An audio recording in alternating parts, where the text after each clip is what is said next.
Feels different not having everybody else sitting.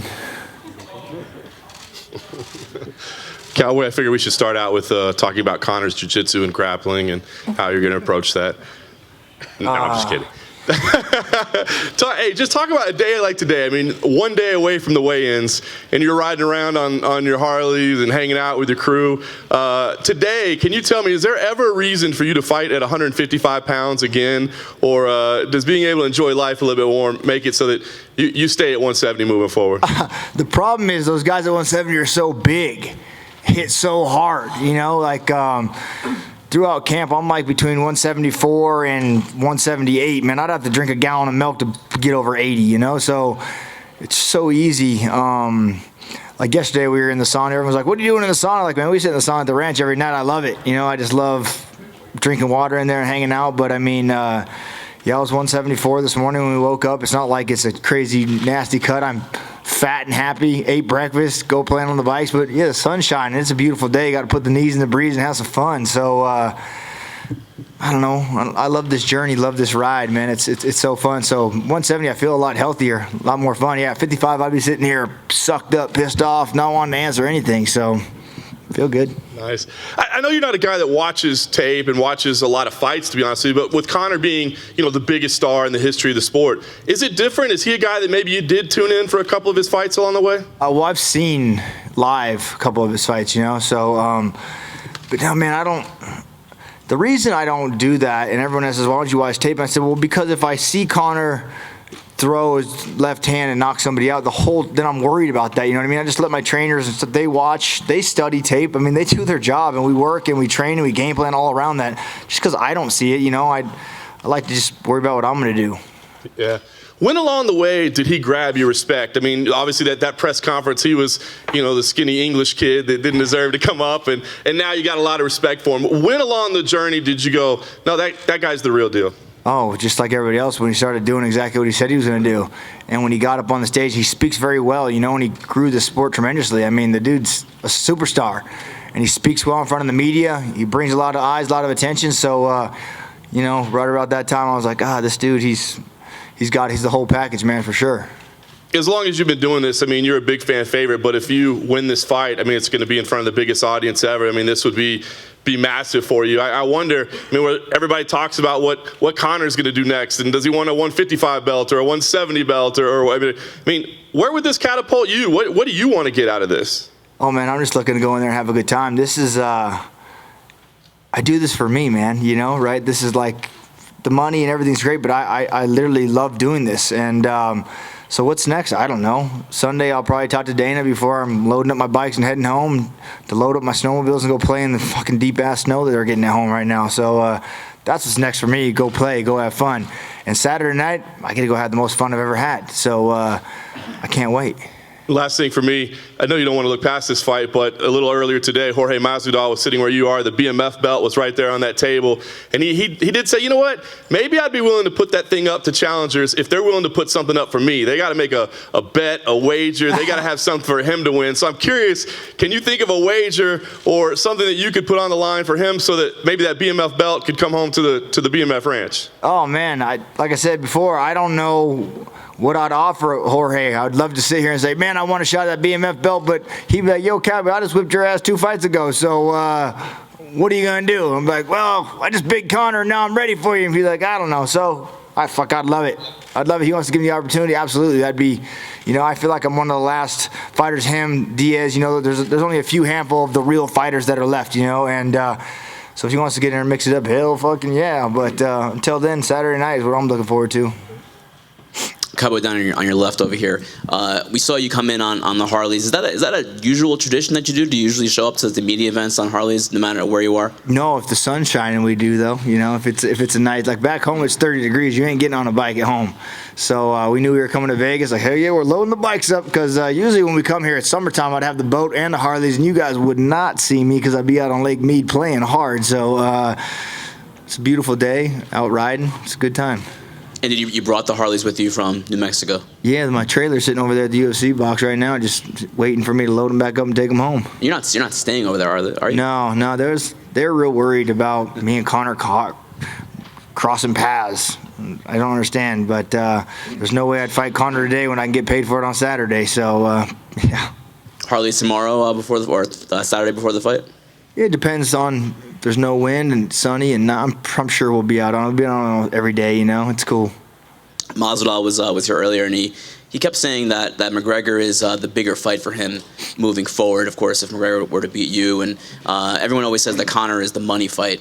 What does that mean to you? I mean, is that true from your experience? I mean, you're fighting him on Saturday. Is it a bigger money fight for you than it would be for other fights you've had in the past? Oh, if you're asking me if I redid a contract, yes, I did. And so thanks, Conor. Appreciate that. But moving forward with my next 6 fights, they're all money fights. So, yeah, it's not just this one. We did a contract where they're through all of them. So I'm stoked, happy to be here. Finally get the respect this old dinosaur gets for being here, It feels good, 51 fights. I'm young. When that old son of a bitch comes knocking every morning, I just tell him, not today, motherfucker. I still got a long time left, so get your old ass out of here and come back another day. So that's how I stay young. This is the biggest contract that you've signed so far with the UFC? Absolutely, yeah. Absolutely. Want to give us a hint how much you're to make on Saturday? I think you guys have the number out there. Someone does, so, yeah. Wanna tell us? No. Thanks, Cowboy.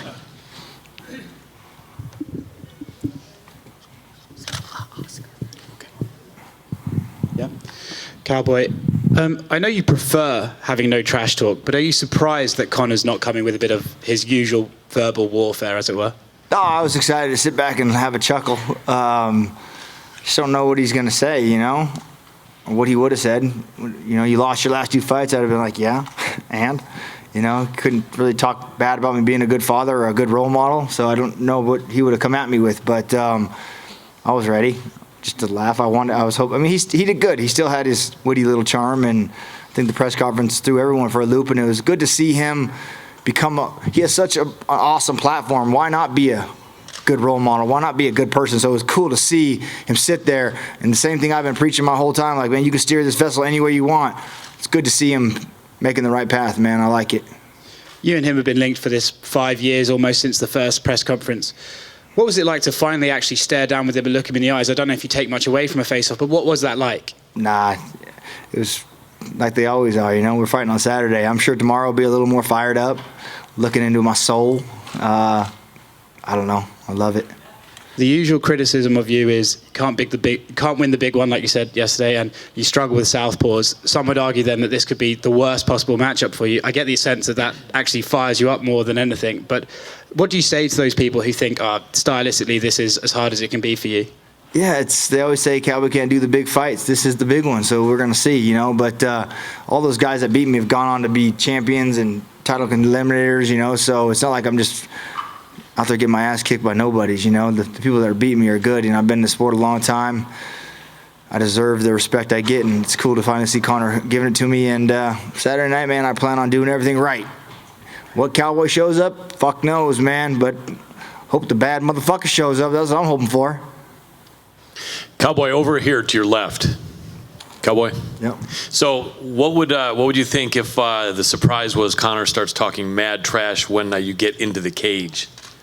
Oh, now we're fighting. Now that's a different story. Right. I mean, now we're actually in the octagon. Yeah, say whatever you want. It wouldn't throw me for a loop or catch me off guard by any means at all. So I'd be ready for it. I mean, I fought Diaz. That's some bitch. That's all he does the whole fight. So yeah. Speaking of Diaz, do you see some similarities in the fights that Conor had with Nate Diaz and the fight that you're about to have with Conor? Can you take anything from what Nate Diaz did against him? Other than just a gritty, nasty fight, that's what I'm looking for, 5 rounds of hell. So we prepared, my coaches and I, we're ready, man. I don't know what else to say other than that. Okay, so you say you have a 6-fight contract and you're excited about fighting 6 more. Could that be it? Could the end of this contract be the final chapter of Donald Cowboy Cerrone? Or this year? Yeah, maybe this year. But no, hell no. Not even close. There hasn't been thought about the final. No problem. No. So getting the bigger payday, would that maybe stop you from trying to fight 4 times Nope. a year? No, you'll keep on doing it.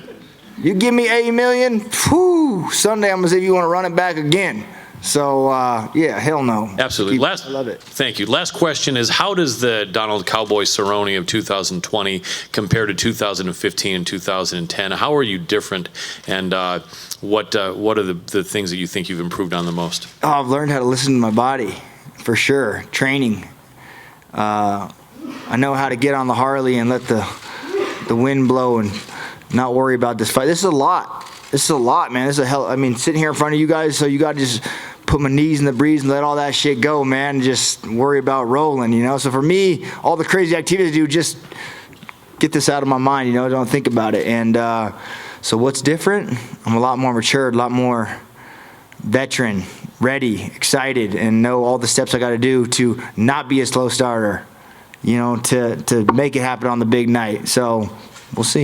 You think 170 favors either of you, or it's pretty much the same, being that it's 170? Oh, I think it's. I don't think either one of us are going to be any much bigger. This is probably just our same everyday walk around training weight, you know. So, yeah, hell yeah, it favors us. We're not sucked. We're not depleted. I'm able to talk to you guys, laugh, and have a smile. Sounds good. And 170 is where you're going to stay, you think? Or? Nah, hell no. Unless the next guy wants to meet me there too, you know. But no, I'll probably go back to 55, or I'll fight. I don't know. Who fucking cares? I'm just going to keep fighting. Whatever they want. Don't matter to me. Sounds good. Thank you very much. Donald, in front, you have, the most impressive collection of UFC records of any fighter in the history of the company. I'm curious, where does having your own custom Budweiser can rank amongst all your Ooh, career man, accolades? that was, I should have brought one for you guys, but fuck that, I'm keeping them for me. That was like the coolest thing I've ever seen happen, man. You know, the Budweiser guy dropped off cases at the house today. It was just cool to see all my teammates and everyone ripping through the boxes like, oh, man, it's just... It's impressive. It's really cool. And, man, I got my face on a Budweiser can. Don't get cooler than that. If you're into cool shit, you know. Conor said that he's been abstaining from alcohol. Have you also been abstaining from alcohol? No. leading up to the fight? No. Good for him, though. And we saw you on the Embedded over on Fremont Street. You were singing along to Every Rose Has Its Thorn, I think. Is it basically any song with the word cowboy in it? You're a fan of the lyrics? Do you have any other favorite cowboy song? Fuck, Bon Jovi came around now. Everyone here would fucking fist pump and put to this guy. You know what are you talking about? Those are all American. I mean, the Guns N' Roses, Poison, Joan Jett concert that's coming. If y'all don't have tickets, I don't know what the fuck you're doing with your lives, but Cowboy's gonna be there front and center for sure. Yeah, are you kidding me?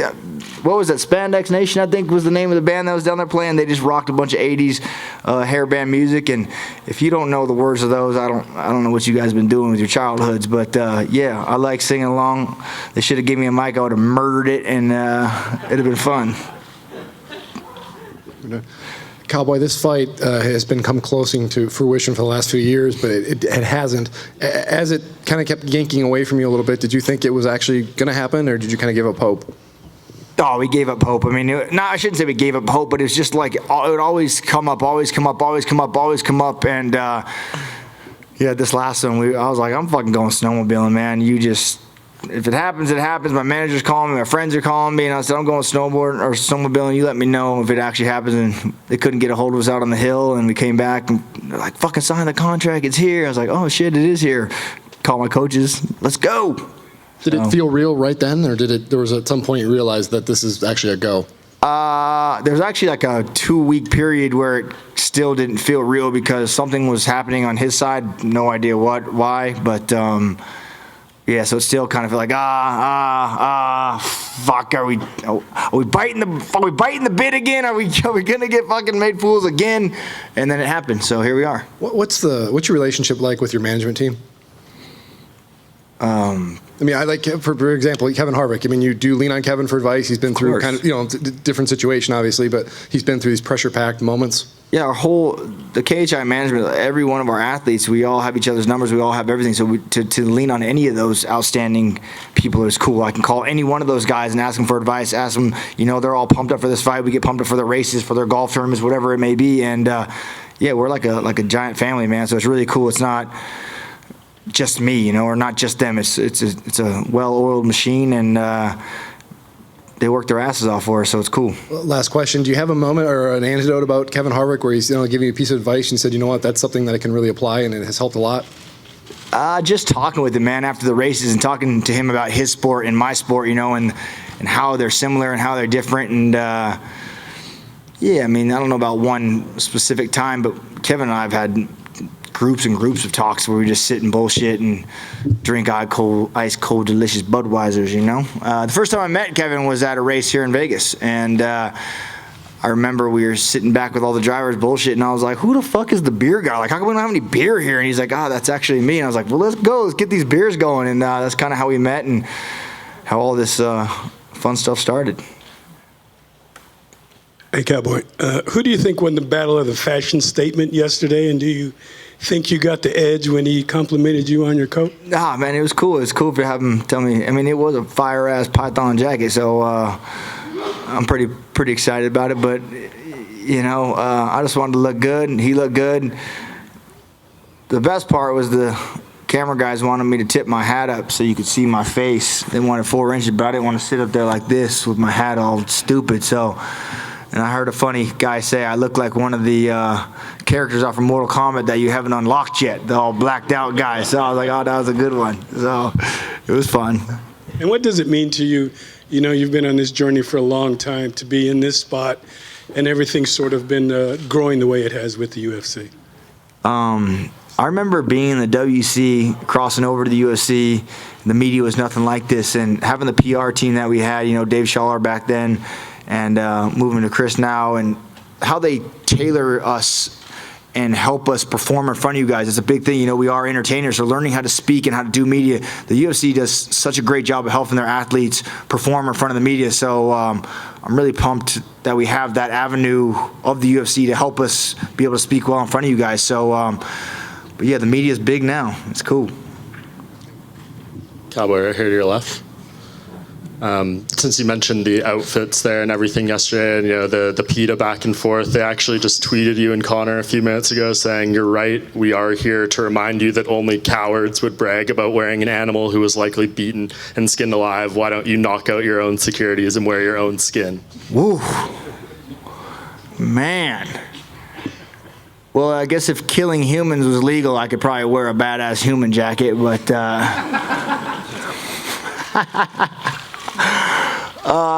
I got a white buffalo at home, PETA, and when she croaks, I'm gonna wear a bitchin' ass fucking legendary white buffalo cape out one of these days. So, not the ranch. I have a lot of animals: turkeys, goats, chickens, pigs. We kill them and butcher them. We eat them all ourselves, man. We use every bit of them. So it's not like I don't just go down to the store and buy beef, you know? We raise it and kill it and eat it. So if there's something inhumane or unjust about raising and killing my own meat for my own sake, PETA, you're fucked up.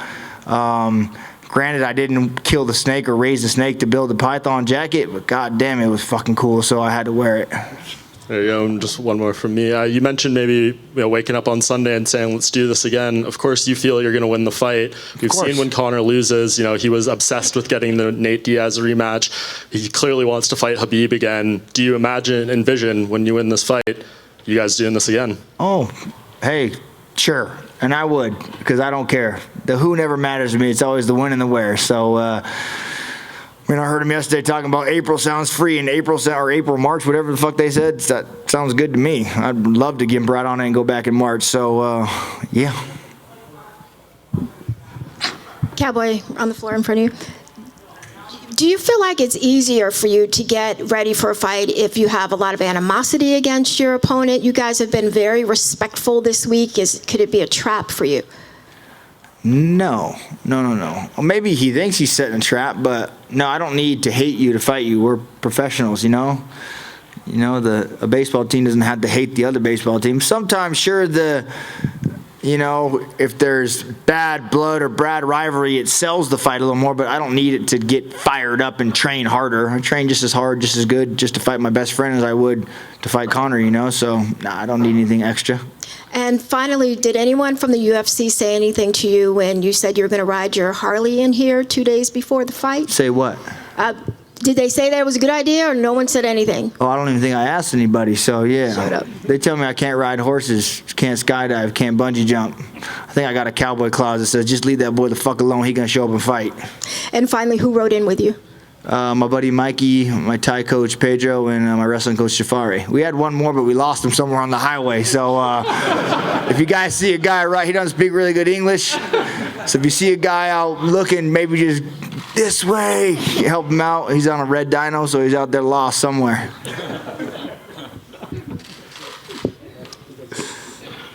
All right, thank you guys, I appreciate it. Saturday night we're gonna blow the roof off this motherfucker, so can't wait. Cowboys showing up for the big one.